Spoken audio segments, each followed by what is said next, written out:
নমস্কার, স্বাগত আপনাদের সবাইকে অঞ্জনের জগতের আজকে মঙ্গলবারের এপিসোড অফ ওয়েলথ ম্যানেজমেন্ট বা ফিনান্স ম্যানেজমেন্ট বলেই আমরা যেটাকে বুঝি। আজকে আমরা আছি এসকেলেটেড ওয়েলথে। আপনারা সবাই আগে দেখেছেন কল্লোল বাবুকে, তো ওনার পুত্র আমাদের সঙ্গে আছেন স্বস্তিক ঘোষ। নমস্কার স্বস্তিক। নমস্কার রঞ্জন বাবু, নমস্কার দর্শক বন্ধুরা। সেকেন্ড জেনারেশন বা নেক্সট জেনারেশন যারা এখনকার নতুন যুগ, তাদের কাছ থেকে জানি এই ফিনান্স ম্যানেজমেন্ট বা ফিনান্স প্ল্যানিং তারা কিভাবে বোঝেন, কারণ ওই এখন এসকেলেটেড ওয়েলথটা ও দেখছে। তাদের চোখ দিয়ে আমরা দেখি যে নতুনরা আর কি কিভাবে ভাবছে আর কি কি সমাজে সবার কি কি করলে সুবিধা হবে। তো সত্যি আপনি যদি বলেন যে এই ফিনান্স ম্যানেজমেন্টের ব্যাপারটা নিয়ে বা ফিনান্সিয়াল প্ল্যানিং, ধরুন আমরা যদি শুরু করি যে আপনার বয়সী যারা ইয়াং আছেন, দোজ হু আর যে সে স্টার্টেড ওয়ার্কিং বা প্রথম কাজে জয়েন করেছে, হোয়াট উড ইউ সাজেস্ট? ওকে, তো আমি এখন আমার যারা ক্লায়েন্ট তারা মেইনলি আমার এই এজের 25, 26, 27, আর্লি 30, 32, 33। তো কি হয় এই টাইমটায় মেইনলি ওদের যেটা একটা সাইকোলজিক্যাল প্রবলেম এটা থাকে যে আমার কাছে তো বেশি টাকা নেই, আমি কিভাবে ইনভেস্ট করবো, বা এত কম টাকা ইনভেস্ট করবো, আমি কি আদৌ পয়সা দেখতে পারবো ফিউচারে গিয়ে। তো এটা ফার্স্ট অফ অল এই মিথটা ডিবাঙ্ক করা খুব দরকার, because building wealth is more about discipline than quantity.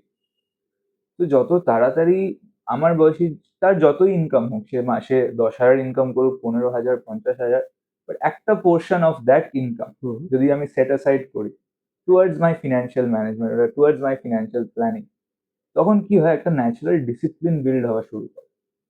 তো as they grow in their career বা as they progress, as their income increases, তখন কি হয় ওই ডিসিপ্লিনটা থেকে যায়। আর তখন কি হয় তারা একটা বেশি অ্যামাউন্ট ইনভেস্ট করতে পারে। সেই ক্যাপাসিটিটা বা ওই মেন্টাল স্ট্রেংথটা এখন থেকে বিল্ড করা খুব important. So my advice is always কি start small but start. Start small and বোধহয় মানে be regular. Exactly, being regular and being discipline, যে আমার যাই ইনকাম থাকুক না কেন, I will always target for a, if not a 30-35%, but at least 20 to 25% I of will my total income. yeah, I will set that aside. That can be, now that bifurcation will come, যে সেটার কতটা আমি protection planning এ যাব আর কতটা আমি wealth building এ যাব, that will definitely vary from case to case. আচ্ছা, ওই প্রোটেকশন প্ল্যানিং মানে আপনি বলতে চাইছেন বোধহয় ইন্স্যুরেন্স সেক্টর, Correct. আর ওয়েলথ মানে আপনি বোঝাতে চাইছেন বোধহয় Investment, fixed deposit, mutual fund বা এগুলো। correct. আচ্ছা, আপনি ধরুন এখনকার আপনার বয়সীদের আপনি কি সাজেস্ট করেন? আমার বয়সীদের ম্যাক্সিমাম কি হয়, তাদের বাড়ির মানে বাড়ির প্রতি কোনো ফিনান্সিয়াল কমিটমেন্ট থাকে না, যে বাড়িতে রেগুলার তাকে একটা টাকা দিতে হচ্ছে, বা মা বাবার কোনো চিকিৎসার খরচা তাকে চালাতে হচ্ছে। এই জিনিসটা খুব রেয়ার। হ্যাঁ, কিছু ক্লায়েন্টস আছে বা কিছু খুবই মানে আমার ইয়াং ক্লায়েন্টস আছে যাদের এই রেসপন্সিবিলিটিটা এসেছে। তো সেই ক্ষেত্রে কি হয়, মানে ফ্যামিলি তাদের ইনকামের ওপর সেইভাবে হেভিলি ডিপেন্ডেন্ট হয় না। So most of their income is used for their personal purpose. তার আমাদের জেনারেশনে কি হয়, মেনলি ক্যাফে হপিং থাকে, নতুন জামা কেনা, স্নিকার্স কালেক্ট করা, হ্যাঁ, বা অ্যানিমে মার্চেন্ডাইজ কেনা।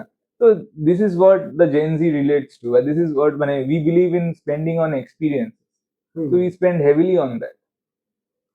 That is not bad, but কি হয় যখনই রেসপন্সিবিলিটিটা চলে আসে তখন এই দিকটা কিছুটা হলেও তাদের কার্ভ ডাউন করতে হয়। So whenever there is a responsibility, whenever there is a dependence on my client's income, whether his or her family is depending on their income, তখন এই প্রোটেকশন প্ল্যানিংটা খুব ইম্পর্টেন্ট হয়ে যায়। কারণ যখন সেই ইনকামটা থাকবে না, তখন সেই ফ্যামিলির নিডস গুলোর মানে খেয়াল রাখার জন্য আর কোনো জায়গা থাকে না, কোনো সাপোর্ট সিস্টেম থাকছে না। তো সেই প্যারালালি ওই সাপোর্ট সিস্টেমটা তাদের জন্য বিল্ড করা খুব important. So people on whom the family is dependent, তাদের ক্ষেত্রে protection planning becomes primary, wealth is secondary. সবার আগে প্রোটেকশন প্ল্যানিং, তারপরে উই মুভ টু ওয়েলথ। আরেকটা অ্যাসপেক্ট ক্যান বি যে কেন প্রোটেকশন প্ল্যানিং ধরে নাও রেসপন্সিবিলিটি তার নেই, but why should he or she still consider protection planning? Because কি হয়, প্রোটেকশন প্ল্যানিং এর যে কস্টিংটা আসে উইথ এজ বাড়তে থাকে। হ্যাঁ, প্রিমিয়াম গোজ আপ। এক্স্যাক্টলি। তো সেই জন্য ইয়াং এজে যখন আমরা এইগুলো নিয়ে নিই, তখন কি হয়, মানে ইন্স্যুরেন্স গুলো আন্ডার রাইটাররা খুব ইজিলি আন্ডার রাইট করে দেয় একটা খুব cheap price, that amount of coverage can be bought, sorry. So that's why this is also a way of looking at it. So protection planning comes first. আমার আগের একটা ভিডিওতে বাবা ফিনান্সিয়াল পিরামিডের কথা বলেছিলেন। ফিনান্সিয়াল পিরামিডের বেস ইজ প্রোটেকশন। তো সেই ক্ষেত্রে তার রেসপন্সিবিলিটি থাকলে ইট বিকামস অ্যাবসলিউটলি ম্যান্ডেটরি। যদি তার রেসপন্সিবিলিটি না থাকে, ফিনান্সিয়াল রেসপন্সিবিলিটি যদি না থাকে, সেই ক্ষেত্রেও he or she should start, at least start. হ্যাঁ, টু সেভ আর্লি আমার মনে হয় then you can save more.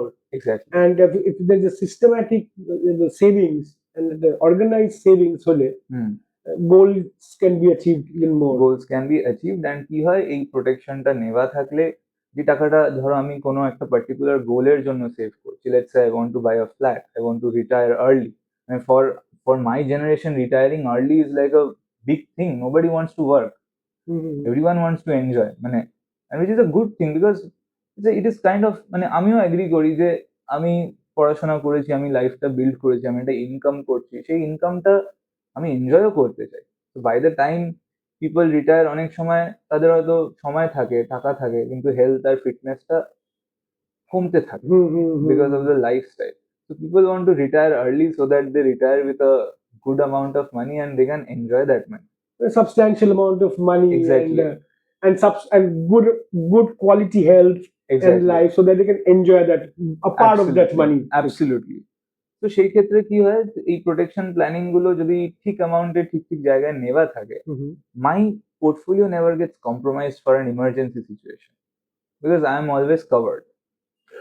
Portfolio কথাটা আপনি ব্যবহার করলেন, আমি ওটা দিকে যদি বলি, তার মানে কি ওই ইয়াং বয়স থেকে যদি একটা মানুষ যখন কোনো অ্যাডভাইজারের কাছে গেলেন, কনসালটেন্টের কাছে গেলেন, ওই পোর্টফোলিওটা কিরকম ভাবে ভাগ করা হবে সেটা উনি বলে দিয়ে তখন থেকে তাহলে পোর্টফোলিওটা একদম মেনটেন করাটা ঠিক করে উচিত। অ্যাবসলিউটলি, বিকজ কি হয়, সবার ওয়েলথ বিল্ডিং এর 4টে ফেজ থাকে।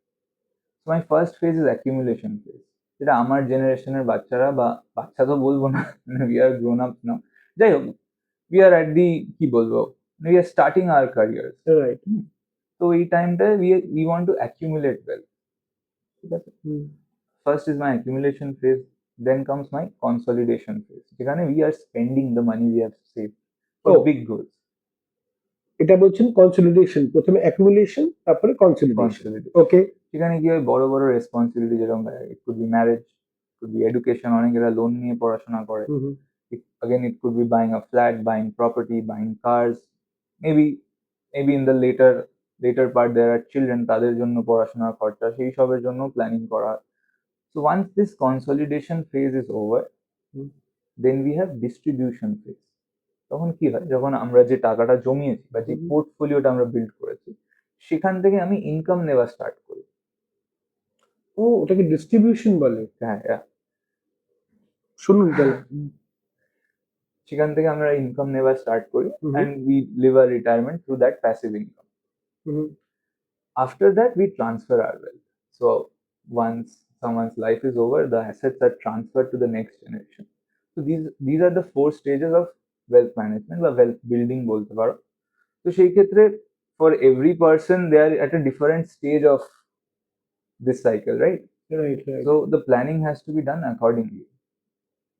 But again, I will ask you to repeat your question, কারণ আমি একটুখানি আমি অ্যাবসলিউটলি কারেক্ট। আমি ওটাই জিজ্ঞেস করতে চাইছিলাম যে যখন ধরুন কেউ প্ল্যানিংটা করে, হ্যাঁ, আচ্ছা, বা এই প্ল্যানিং এর মধ্যে কি কি জিনিস থাকবে, খুব সুন্দর করে আপনি বোঝালেন যে ওই যে ভাগগুলো 4টে,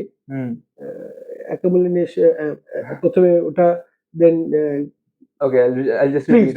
4টে টার্ম গুলো। So 4টে number, first is accumulation, next comes consolidation, then comes distribution, then comes transfer. Okay, তো সেই জন্য কি হয়, একটা অ্যাডভাইজার আইডেন্টিফাই করে তুমি কোন স্টেজে আছো, but again it is very much relative to your age বা wherever you're starting your career.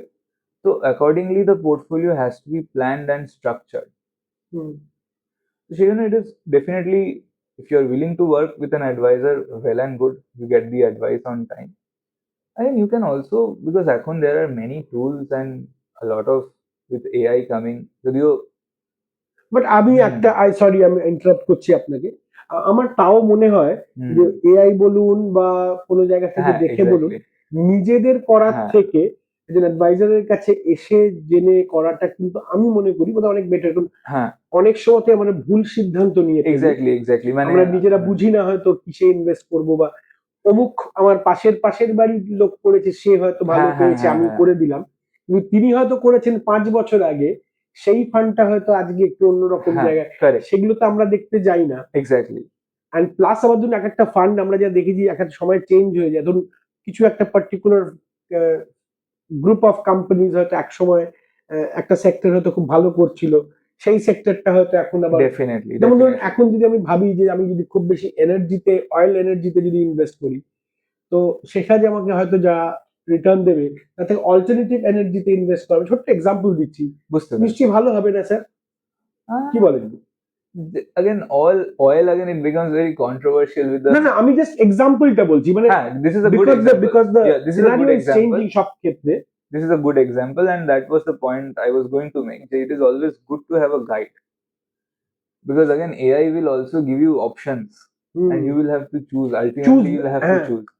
So it is always good to have a guide and it is always good to, we all have that friend যে ভাই এটা করছি ঠিক হবে তো, হ্যাঁ হ্যাঁ হ্যাঁ so হ্যাঁ, সে so হয়তো yeah বললো আমি করেছিলাম, আমারটা ভালো হ্যাঁ হয়েছে, তুই সেটাই, করে নে। তো সেটাই তো পোর্টফোলিওটা ডে ওয়ান থেকে একটা স্ট্রাকচার মেনটেন করা খুব দরকার, যে আমি কতটা কিসে কতটা লাগাবো, সেই স্ট্রাকচারটা, and that structure has to be aligned with my financial journey, because everyone's financial journey is different, hmm hmm hmm. so that alignment, that asset allocation has to be done from day one. Thank you so very much, খুব ভালো লাগলো। আচ্ছা আমাকে আপনাকে একটা কথা দিতে হবে, আমি কিন্তু মাঝে মাঝে আপনার সঙ্গে, কারণ আপনাদের বয়সী যারা আছেন তাদের কিছু কিছু অ্যাডভাইজারির জন্য আমি আপনাকে কিন্তু একটুখানি ডিস্টার্ব করবো। ধরুন আমরা এক একটা করে টপিকের আপনার জেনারেশন কিভাবে তাকে ভাবে আর কি করা যেতে পারে, হুম কারণ আপনি তো এখন কান্ডারি হবেন, আস্তে আস্তে হাল ধরছেন এসকেলেটেড ওয়েলথের। তো আর আপনাদের দূরদর্শিতা আর চিন্তন তো আমাদের চিন্তন আর মনন আমাদের বয়সের থেকে অনেক অন্যরকম। হুম তো খুব ভালো লাগলো, সত্যি ধন্যবাদ, অসংখ্য ধন্যবাদ। আর আমি আপনাদের যেটা সবসময় বলি, আপনারা যারা প্রথম আমার সঙ্গে দেখছেন আমার এই চ্যানেলটাতে, আপনারা সাবস্ক্রাইব করুন, লাইক করুন, শেয়ার করুন।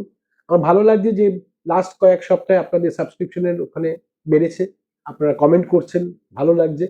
আর কি কি টপিক নিয়ে এনাদের সঙ্গে কথা বলতে পারি, স্পেশালি ওর সাথে আজকের জেনারেশনের, দেখুন অনেক কিছু নতুন জিনিস জানতে পারবেন, নিশ্চয়ই বলবেন, প্রশ্ন করবেন, উনি থাকবেন আমাদের সঙ্গে, উত্তর দেবেন। আর ততদিন ভালো থাকুন, ভালো রাখুন, সুস্থ থাকুন, সুস্থ রাখুন। অসংখ্য ধন্যবাদ, নমস্কার।